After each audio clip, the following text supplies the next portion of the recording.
Welcome to the Polish American Cultural Museum virtual tour. This tour will guide you through 9 distinct rooms, each with its own unique collection of artifacts and stories related to Poland's rich history and culture. While on this tour, you can start and stop at any time within the room you're in, or feel free to close and move on to another room.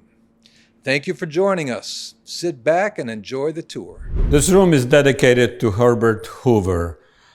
He was in charge of the Relief Agency for Europe after World War I, and he included Poland in that relief agency. Probably the reason for his inclusion in Poland in that relief agency is because he befriended Ignacy Jan Paderewski, the famous Polish pianist in that. Hoover and his relief agency established 6,000 soup kitchens in Poland. And this map over here, this is a map, boundaries of Poland before World War II, and all the dots represent where the soup kitchens were. He has sent 100 ships with supplies to Poland right after the World War I.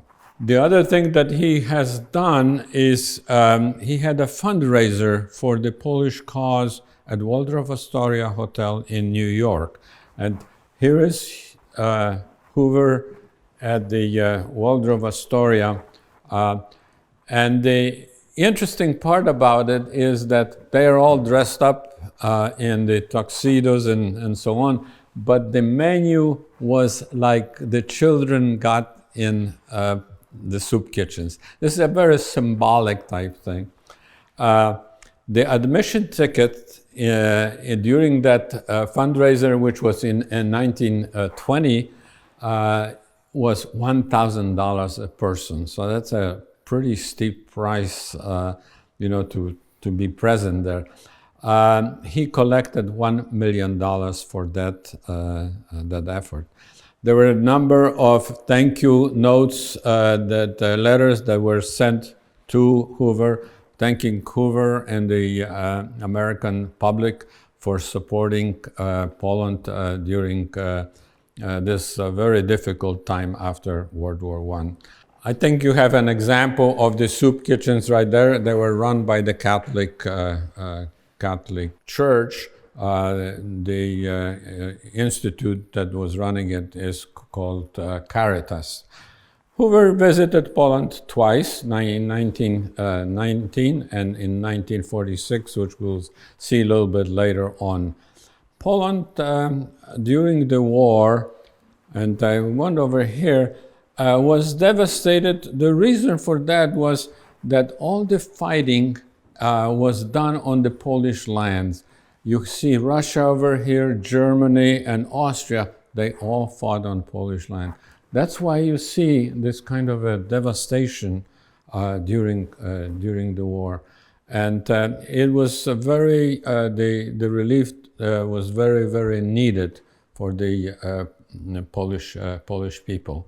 War did not end in Poland in 1918, even though it did end the First World War. But Poland still fought the the Soviet Union on the eastern boundaries of Poland. At that time, they had a number of American volunteers that were helping Poland, and here are the pictures of these volunteers. And the guy that was in charge of that detachment was Miriam Cooper. He established a squadron of planes that fought for the Polish independence. They were so brave and so effective that Marshal Piłsudski, who was in charge of Polish government and Polish army, awarded them with the highest military medal, Virtute Militari, for the whole outfit. Miriam Cooper returned to the United States, and then he went to Hollywood and produced movies. And one of the movies that he produced is King Kong. So there are two major accomplishments about that war. The other thing that I would like to point out is the Cooper, as I said, visited Poland in 1919, and there are some pictures over here of Hoover with the Polish military. This is the number right over here, with the Polish military people. Poland and the United States were always friendly nations. Here is an example of it. This 4th of July, celebrated in Warsaw in 1920. You see the crowds, the Statue of Liberty over there. So as you can see, Poland and the United States were very much very on a friendly basis. One thing that I would like to bring your attention is to this cabinet over here, which shows the first editions of the Cleveland papers about World War I. The September 1, 1939, when the war started. It was found in one of the homes to be demolished in the Slavic village.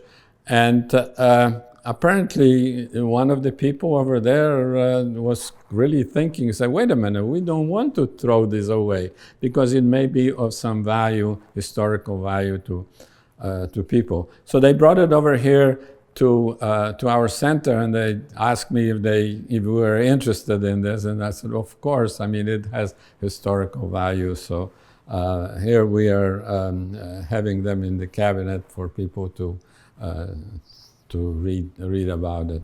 That pretty much tells you about the Hoover. This exhibit was produced by Hoover Institute in Stanford University in California. It was first shown in the Royal Castle in Poland. Now, you can see in the latest news when President Biden spoke in front of the Royal Castle, that's where this exhibit was first. It was also shown in a number of venues in Poland, and then it was brought to the United States. Again, it was shown in a number of cities. And we were the last one to exhibit it. At the end of that, when we wanted to return it to the people that were responsible for putting it together, that funding it, which was the Polish Army veterans, they said, you know, can you keep it because we don't have space in New York in our place.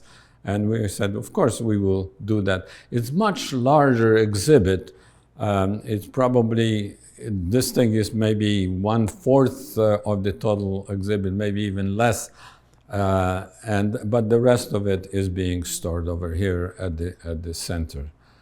I would like to show you over here is Hoover in 1946 visited Poland and what was left of Warsaw. As you can see, he's walking through one of the major streets in Warsaw, and there's nothing but rubble in here. There was a very large monument erected over here thanking the American people for helping Poland in World War I, and that's all was left of it. It was bombed and destroyed. Here is what Warsaw looked like at the end of World War II. There's really not much left of the center of the town, city. So you can see the aerial view of Warsaw after World War II. Well, we hope you enjoyed the room, and there's a lot more to see. Feel free to continue the tour now or come back later at any time. There's another room right around the corner. We look forward to seeing you.